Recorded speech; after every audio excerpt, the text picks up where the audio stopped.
Carlton King, the former Scotland Yard Special Branch and MI6 officer and the author of Black Ops.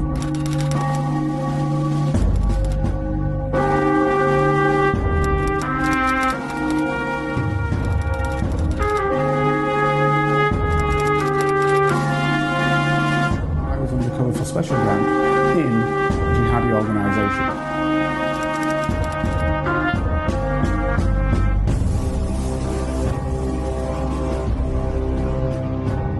My name is Carlton King, and welcome to the Black Spy Podcast, the show that shines a light on the world of secret intelligence, national security, and armed governmental personal protection operations, but actually looks at geopolitics in the round. Today's episode is part 2 of an episode that I started last week. Well, ladies and gentlemen, I think we've had a couple of problems in recording this. I don't think they like what we're saying, Carlton. which also might feed into your visa, so be careful. Hopefully I'll be back in the UK by the time this goes out. Yeah, you will actually. So the reality is that what you're saying is that I'm trying to figure what you're saying. Are you saying that the physical mental aspect, I mean, you deal in the brain. Are you saying that there's an element of the brain which leads Trump to be that way, taking into account the psychological evaluation that he's had? Or are you saying that he has basically a normal, healthy human being with normal, healthy brain, but is an individual that has articulated his way of controlling issues in this manner? I mean, the reason why I'm asking you this question is I used to watch that program that he was on, like The Apprentice type thing, that was started in the United States. Where he fired people. You're fired. He was, Donald Trump was the man. He was the guy doing it. He started it. Yeah. And the song was the OJ's Money, Money, Money, Money, Money. That's the song they had up to it. Because everything was the money. You know, when you do The Apprentice in the United Kingdom, for United Kingdom viewers, it's a little bit different. It's trying to say, oh, we're building somebody. But in the United States, it was about money. Do you make the money? Hence to become The Apprentice. That's what it was about. Dead simple. And so the tune was Money, Money, Money, Money. That was it. When it starts off, that was its tune. Made the OJ's a couple of quid for sure, because it was very successful. So the point I'm making is when you watched that program, how he did things, whom he fired, how he worked, he centered it all around him. He became very, very popular from that. And I don't think he'd have been president of the United States without that program. Right?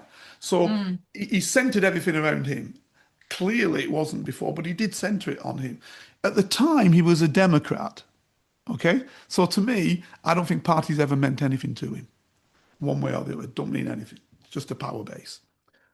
So he used to look at people, and I could see that he had, before you even entered the room, he had a view of who you were and what your lane was. Right? And in your lane, you were great. Step out of your lane, you have no interest to him, and that's when you got fired, basically. You could see it in the program. So I'm wondering if he's got within him a created when he was young, a set of rules for who is whom in terms of where they should sit and who I'm going to bring with me to create this. And I'm wondering whether that's all of its nurture or whether it's nature. That's the point that I'm trying to, and I'm wondering, because you've talked about the plasticity of the brain in the past. I'm just wondering whether that plasticity becomes ingrown, becomes strengthened, and then by the time you're 80, like he is coming up now, that yes, it's growing out, but it's set in certain ways in certain spheres. That's my question. Well, what's really interesting to me is obviously, we can compare the Donald Trump now with the Donald Trump in his first term, can't we? And the Donald Trump first term was very much, I'd say, like the persona of what he appeared on The Apprentice. So in terms of behavioral patterns and plasticity is the ability for the brain to change. And basically, when something is done over and over again, that reduces plasticity because you're not having new experiences or novel encounters because you're experiencing the same again. So it entrenches those neural pathways. So you tend to, literally it gets very routine and you don't deviate. It's what the brain expects because the brain just wants the same thing to happen because it knows how to deal with it. I would say in sort of it's almost like the first term. It was like, observing and watching and waiting, and it did some things, but this President Trump Mark II appears to be more explosive, more episodic, more doing more of what so he's like sort of layered on. It's more overt. It's more domineering. It's almost like there's been no mellowing of him with his advancing age. He's got more reactive. He's got more entrenched on wanting what he wants to get out of it. And I think, sort of it's almost like the landscape has got more extreme as well because people have changed since he was last in power. So like not just the political landscape, but the everyday landscape of the everyday kind of person who is living, is experiencing difficulties, is experiencing almost like an emotional roller coaster every day. So his behavior is emulating that. It's very high octane. And there's a whole range of uncertainties in what he's going to do. Like you were saying before, one day he could be your best friend, the next day he could be your enemy. And that kind of behavior is very destabilizing for human beings who have to be around that behavior.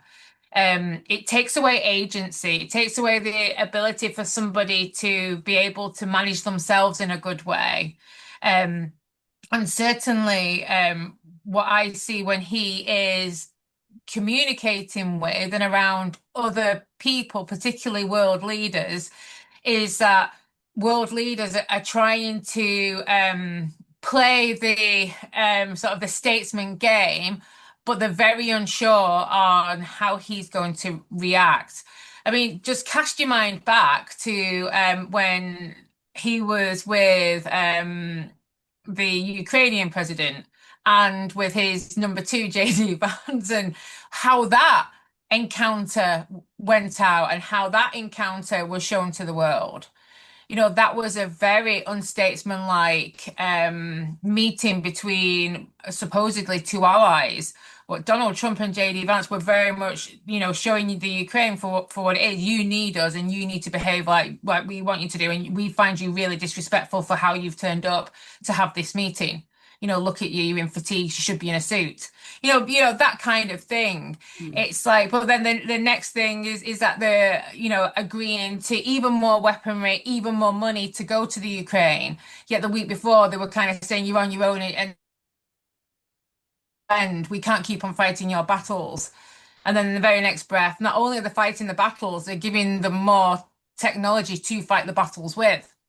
And that's the kind of sort of backdrop to everything. It creates a lot of uncertainty. It creates a lack of agency for people around it, and it just strengthens the power base of those people who are calling the shots. And that is what is happening. It's not just happening with America; it's happening worldwide. And I suppose that's what we all have to watch, the impact of that on how we live our lives and how we go around things and how we then allow things to change in our countries because of it. Do you think you see, I'm just thinking, do you think it's an end of empire aspect with a media throw, with an immediate media thrown in? Because if you look at it, when I look back to end of empire, so let's take end of British Empire, end of French Empire, you can go on with various empires. But let's just take those because they're in the 20th century. When I look at end of empire aspects, these things were probably the same, just that we didn't have a media Yeah. element to it, and therefore we didn't see some of it highlighted in the same way. Yeah. And I mean, you can, I mean, if we were able to see example, well, even actually, because yes, it was a decline of empire. After the First World War, to be fair, really, Britain became its largest ever in terms of empire, but at its weakest for over 100 years. So there was a pretense that empire was still there, but we were bankrupt and we were beholden to the United States. Okay, but we increased imperial areas, so like Iraq, Palestine, all of those were increased under that period, taken away from the Ottomans. So instead of Britain saying we won't have those new possessions, we wanted the mandate over them. We weren't powerful enough to say to the French, you're not having any of it. So this is why you get Peak Psyche agreements that, yeah, okay, you can have Lebanon, we'll have Palestine, blah, blah. And yeah, we'll create this place here that we'll call Jordan, Transjordan, blah, blah, blah. So in West Asia, they were just carving stuff out. But in reality, they didn't really have the power, either country, to hold on to that stuff. So wars were being fought there. So we were, in 1920, we were already using poison gas on bombing Iraqis, right? So this is just 2 years after the wars ended. We also sent in, actually in the opposite direction now, into the Soviet Union that had left the war in 1917 because of the revolution. As soon as that war ended in 1919, basically 18 Western powers went out to fight against the Red Army, including ourselves and Americans, etc., etc. And they invaded Russia. Well, not the Soviet Union. I know we say Russia today, but the Soviet Union, and tried to destabilize the new Soviet state. And we're never taught that. We don't know that. Nobody teaches people in the United Kingdom that. So therefore, when the Soviet and now Russians are somewhat questionable about us, we say why, we don't realize that invasion took place when it was young to try and cut its head off. And then subsequent to that, we were aiding people from there on to try and cut the Soviet Union, and indeed lead up to the Second World War. And this is the point that I was making. If we were in Neville Chamberlain's office, or we had the cameras in Neville Chamberlain, and he went to Hitler and he came back and said peace in our time, which we look at as appeasement, actually that was probably good statesmanship, because the British Army wasn't capable. The Royal Navy might have been potentially capable of holding on, but this would have been a land war. So was the British Army capable of doing something? And were the British people willing to fight in a war? Were the colonial people who would fight with Britain willing to fight in a war? Because what you've got to realise, after the First World War, and the Dardanelles in particular, New Zealand and Australia said, we're never just going to do what Brits say, because effectively they were still run from Britain, in a sense. We're not, as dominions, we're not going to do what Britain says anymore. So the question was for Britain, that ally, yes, okay, so your African and Asian allies would have to do, and American allies, for Americans, I'm talking about the Caribbean and around the areas that Britain controlled, they'd have to go to war no matter what the score was, and particularly India, regardless of what, because they didn't have their own dominion status. So when we were at war, they'd be at war, so we could take manpower from there. But the point is that we are losing other states whose manpower we had depended upon in the First World War as well, that we couldn't just pick up and take. So the question there was it in our interest to fight? No, it wasn't. So Chamberlain actually, and there was no reason to fight, to be fair, because at the end of the day, the Germans weren't trying to invade the United Kingdom. They were going towards the east. And when you look at the geopolitics of it, as long as they were going to attack the Soviet Union, which we had done in 1919, so what? The problem was you'd have to go through other countries to get to the Soviet Union. That would be the problem. And then there was the other issue, which Churchill would speak about, and that's about whomever won that war between the Soviet Union and the Western powers would be the most powerful land in the world, potentially. For Western powers, he actually meant Germany. So if Germany won the war, they'd be the most powerful. If the Soviets won the war, they'd be the most powerful. So let's cut them both off, or at least have them both killing each other. That's great. So the problem was for them in that geopolitical realm was for Chamberlain, what do you do when just 6 months, 10 months on, Hitler actually says, all right, I'm taking the Sudetenland. Because they're all German people anyway, right? They're all German speakers. It's just that it was given to them after the First World War because you saw it as a negative from German peoples because they've been in the First World War against you. So we want it back now. So he's taking that. Now, what a lot of Brits don't understand again is Chamberlain comes back and says we're now at war because he's declared war, right? He and the French have declared war on the Germans, not the other way around. Germany never declared war on us. So the reality is, if you have the media the way it is today, would people have turned around and said, oh, hold on, before you start declaring war and putting us in a war, public saying this now, let's think about this. So what if the Germans want to attack Poles? Because you're never going to stop them attacking Poles. What are you going to do? Nothing. As we didn't. Nothing. Right? So why would we be at war with Germany? What's the point of it? What I'm saying is today, some people can ask those questions because even if it's not carried on the mainstream media, it's carried on a mass of, as you said before, social media, which they're now looking into. It's carried in that message, and people might turn around and say, I don't want that. I don't want to be fighting that war. So I Yeah. think it's a much more difficult situation for them, particularly when you're losing now empire. You've now got to say why it's to the advantage of the people to want to involve themselves. And a lot of they don't let it out a lot, but a lot of the studies that are being done in the United States are basically saying is we don't want to fight wars. Yeah. Right? UK, Yeah. United States citizens are saying, we don't want to be fighting your wars. Now, those already in the military, they don't care about them because they've signed up, it's volunteer, it's up to them. But what we don't want, we're not going to come to some draft and start fighting a war for you. They know that. So it becomes problematic. So how do you deal with this issue? How do you deal with it? And then the up and coming power, China, which is what they're trying to stop, regardless of wherever the war's being fought, it's all to try and stop China. It's cohesive as a general rule because its rulers are not just looking after themselves in monetary value because they're seeing it in a different way. Maybe it's Confucianism. I don't know. They're meant to be communists, but maybe it's Confucianism. They're seeing it in a different way. That, yes, Chinese leadership have made money, right?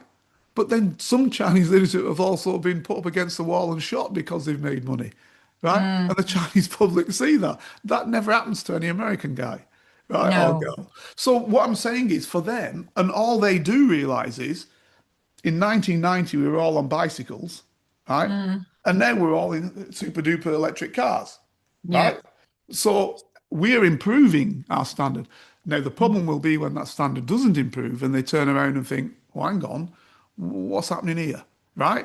But right up to now, the standard has improved and improved. I used to go to China a hell of a lot, and the standard has improved and improved and improved and improved. And the citizenry, right, has improved along with it, healthcare, etc., etc., etc. Right? When I went to that other massive country, which used to belong to the United Kingdom, India, right? Nothing. Yes, the Indian elite have made money and the Indian elite are out there doing things, but the Indian masses are as poor as mice. You will walk over literally. I can't remember what the hotel was. One of the best hotels in Delhi. You would walk over people on the floor, literally starving to death. Right, right. Yeah. And then the guy would come out and push the person off their land for the hotel. Yeah, get away from that. Bosh, you can stay there. Whole families, you can stay at the other side. Don't sit on this land. And everything was manicured and all beautiful. Fantastic, yeah? Get Yeah. away, right? Get away, people. Get away, get away, right? Boss, you're under, and they're under and so the elites of that country would just step over these folk. You'd step over these folk going in, Mm. as long as you weren't on their land, right? Yeah. And that was everyday or is everyday business. It's everyday Mm. business. You couldn't get away with that in China. I'll tell you now, you could not get away with that in China. Mm. Yes, there's poor Chinese, don't get me wrong. But as a general rule, they have raised the standard of the vast majority. I was speaking to one of their leaders at one stage, and he said, look, our Mm. job was, we had you put it, we had 1,200,000 people in poverty, right? Mm. We've raised up now 800 million in poverty. Population's risen, so now we've got 400 million people that we need to bring out, and it will be soon 600 million people that we need to bring to the same level of the other. And if you go to Mm. Beijing and the big cities, you'll see how and Shanghai, loads of big cities, frankly now, you'll see how the vast majority of them are living okay, right? Small houses, whatever, but living well, right? Mm. That's not India. That is not India at all, Mm. right? At all in any way, shape, or means. Now, India is said to be a democracy. China is said Mm. not to be a democracy. So who Mm. is giving these suggestions of what is democratic and what isn't? Yeah. Well, That's the point I'm yeah. making.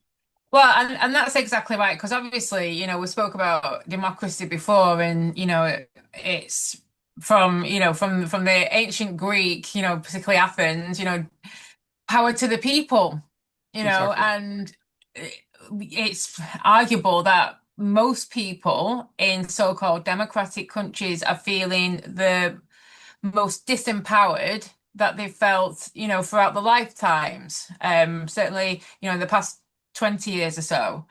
And I just think it's always interesting when you look at how we are all exposed to the propaganda of our countries, how we all sort of respond to that and how we feel about people in other countries where it's sort of sold to us that they don't live in a democratic way, but as you quite succinctly have been sort of talking about, actually how they live and their standards of living are, you know rising and rising still, where we have quite a lot of empirical research, not just anecdotal research, but empirical research to sort of show, particularly in the UK, how our standards of living, and this is really interesting as well, how well we are living, the quality of life once we get beyond 60.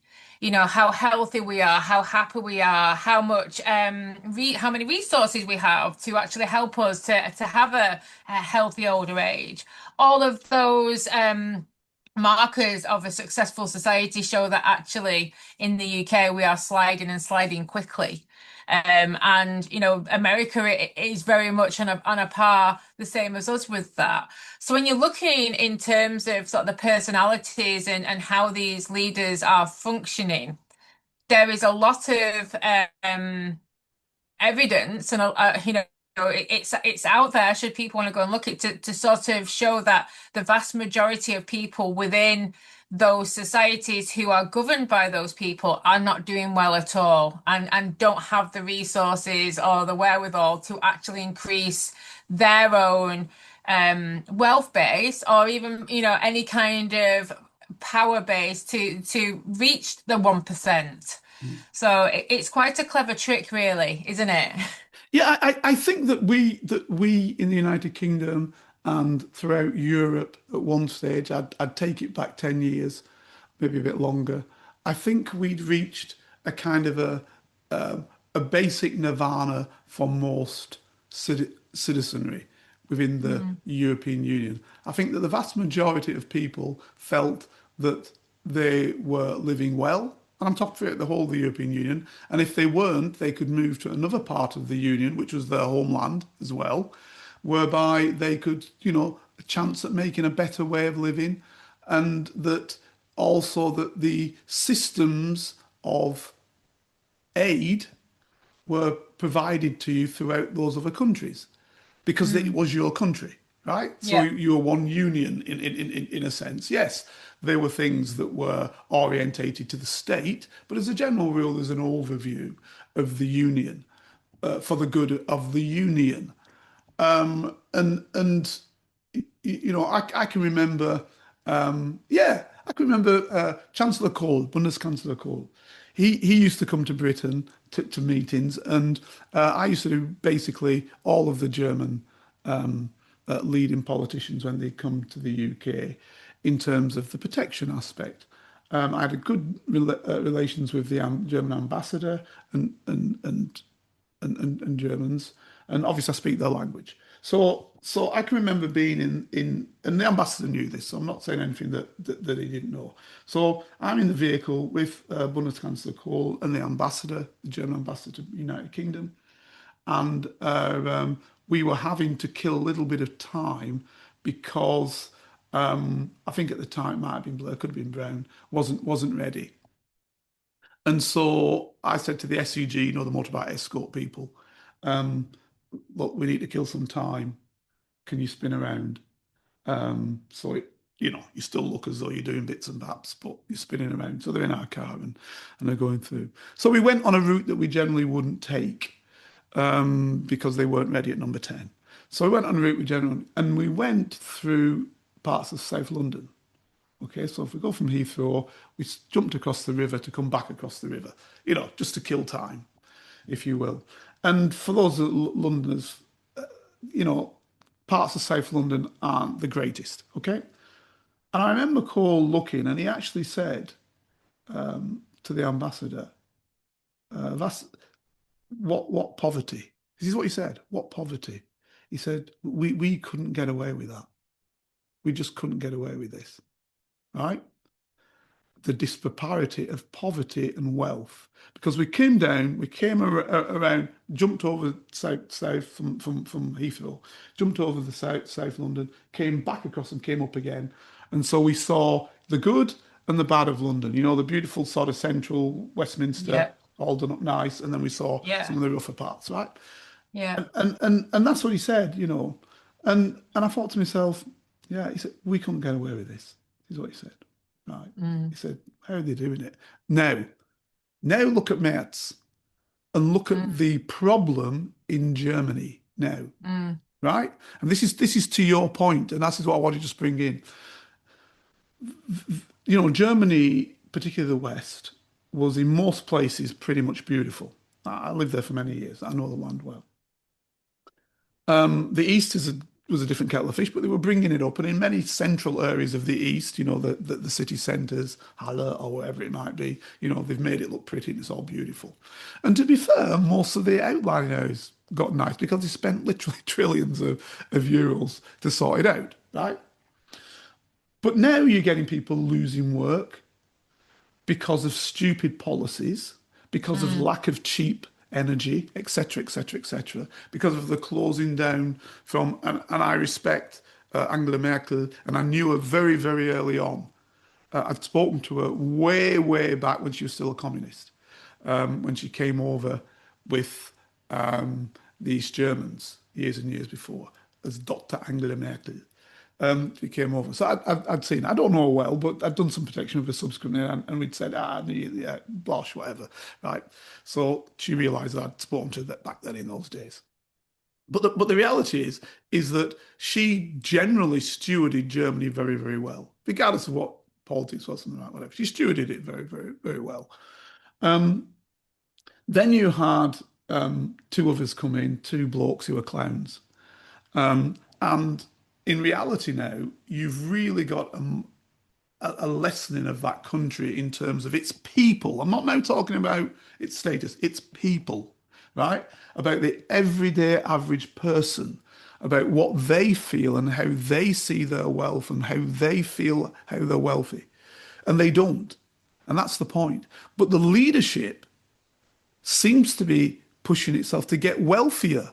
So your man, who is now Merz, what Merkel did was wrong. She said, we will not use atomic energy because the people didn't want it, supposedly. I think the people who spoke the loudest didn't want it. So they started closing down the nuclear energy elements. And that problem now, once you don't have cheap gas from Russia, right? Which the Americans said, we will make sure you don't have because we will blow up Nord Stream, right? Right? Yeah. We will make sure you don't have it, right? That now has been a disaster for German industry, and German industry kept German people happy. Right, because Mm. everybody had a job, the systems were great, the way they worked was great, the works councils were superb, etc., etc., etc. All of how it worked within that system was very, very good for a very good salary for German people and, German populace, regardless of whether immigrants or not, German nationality or German, and even the Gastarbeiters used to call them in the old days, people who were not Germans but came as guest workers to work there. They had a good living, etc., etc. That's now gone for a lot of them. It's gone. Mm. But the leaders are making more money than they've ever made. Mm. Right? So Yeah. your point, what you're making here, is it's not just the United States. So there is a position whereby now, is it that everybody's following the US? Because the US accepted that, there will be a 1%. And when I speak to US people, I used to go there a lot as well to the United States. When I spoke to US people, they tend to say, well, I might make it to that as well one day. So they kind of Mm. accepted this lot of people who were higher than them, assuming that they could make the American dream and that they'd be that as well Yeah. someday. You Yeah. see what I mean? Whereas in Yeah. Europe, we Yeah. weren't like that. We were like, hang on, we want to have a piece of this pie now.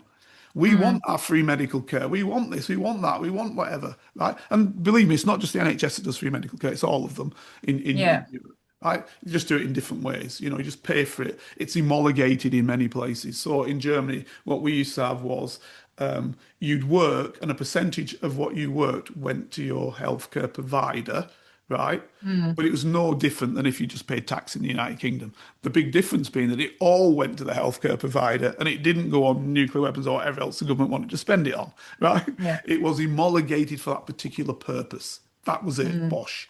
So it was a good system, and for many, second to none. Yeah.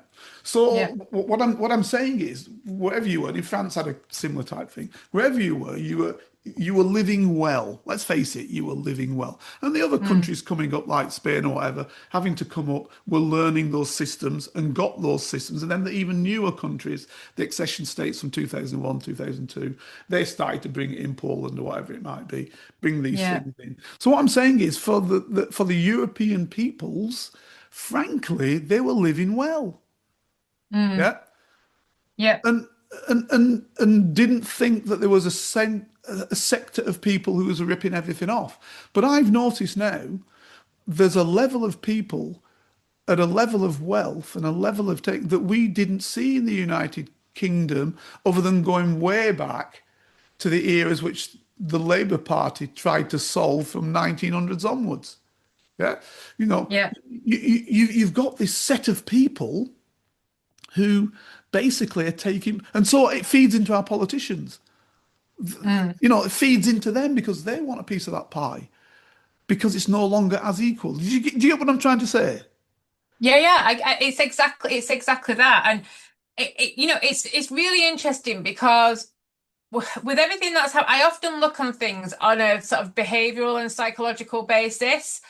And it's getting increasingly like, that on a population level, as long as most people can live in a good way and they're not feeling too ripped off, or they're not feeling like they're paying too much in and not getting enough out, then generally the people in charge can skim a layer off for themselves without Correct. people feeling too bad about that. Do you know, it's almost like, well, we understand, how things work. And if you're not too overt with it, if you actually do spend most of the time in making things okay and stable for us, we can pretty much put up with it.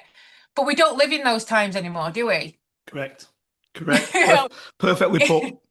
Perfectly Yeah. put. Perfectly put. Uh, Absolutely perfectly put.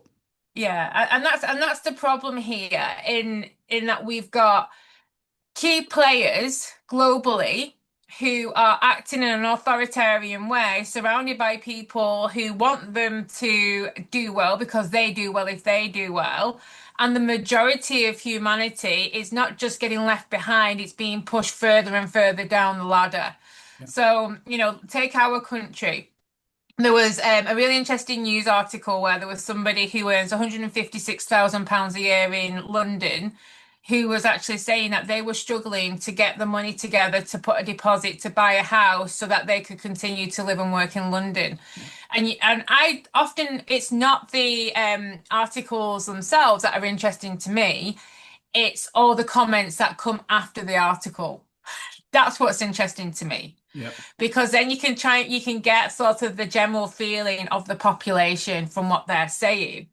And it was really interesting because you get people who are empathizing, who probably are in a similar position themselves, Hmm. and it is impossible. And then you get the people who have nothing and have no hope of ever earning £156,000 a year.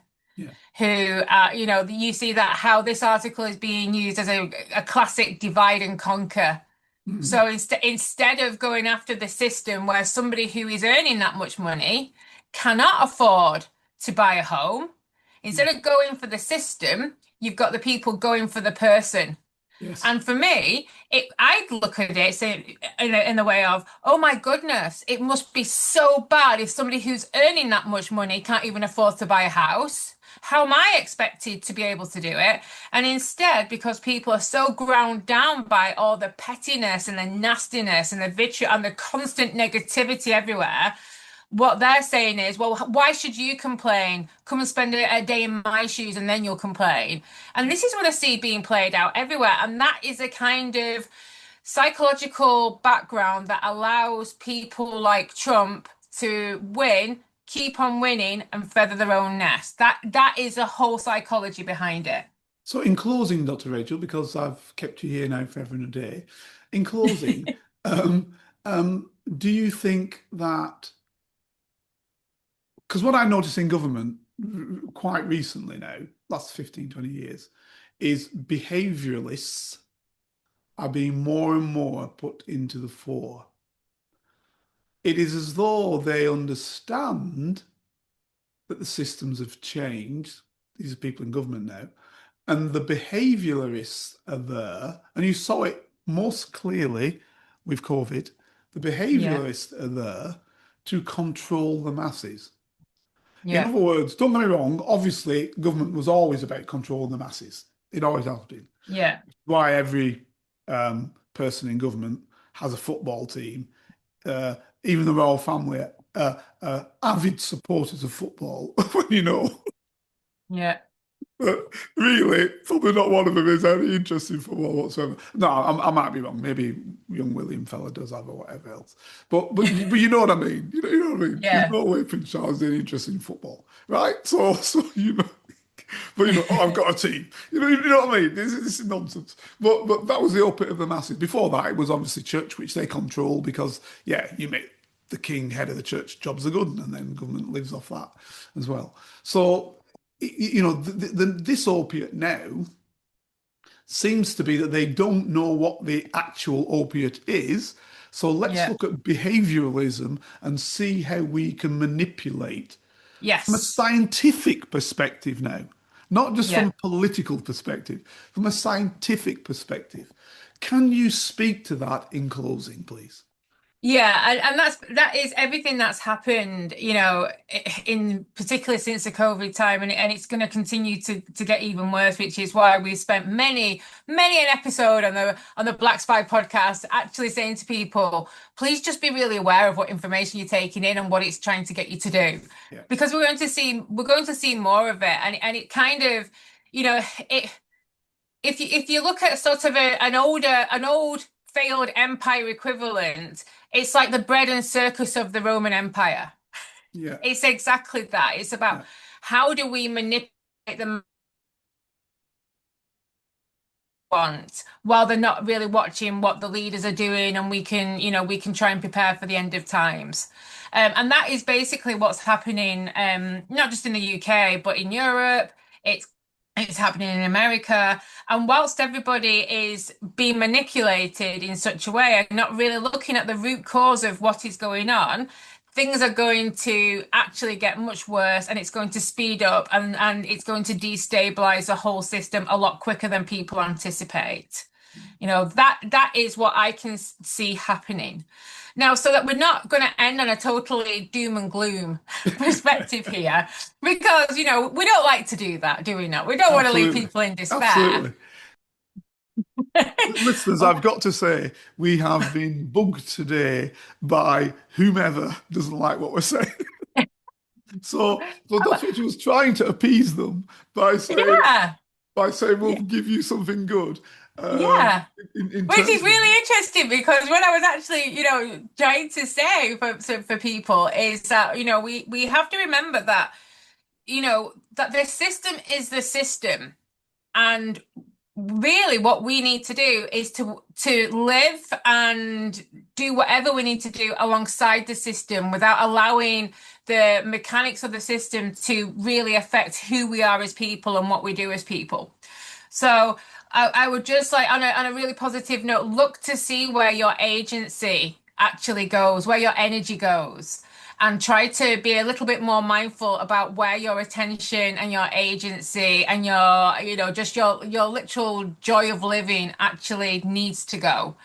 Because all of this is happening, it's going to happen whether we're happy, miserable, profiting from it, not profiting from it. It's all going to go on. There's nothing we can really do about it. So what I urge everybody to do is look and see what differences you can actually make in your life and the quality of life that you can actually take agency for. That was my positive to end on. Yeah, exactly. I guess what we're saying is we're not revolutionaries. What we are is we are just individuals who want to make see what's happening. Exactly. We cannot make sense of it. That is where the energy should not go, because it doesn't make sense. But what we can do, we can observe it, we can actually see it for what it is, and we can then we're still able to make some decisions about how we allow that into our life or not. That's what we can still do. Yeah. Excellent. And on that, ladies and gentlemen, Dr. Rachel, thank you very much. No, thank you. Yeah, and hopefully you will hear us again next week. Here is a working class spy telling his stories, the secrets, the lives of spies. Feel free to message Carlton King on all socials and give this show 5 stars on Apple iTunes, and subscribe so you never miss a single episode, for your ears only. I was a member of Her Majesty's Secret Intelligence Service.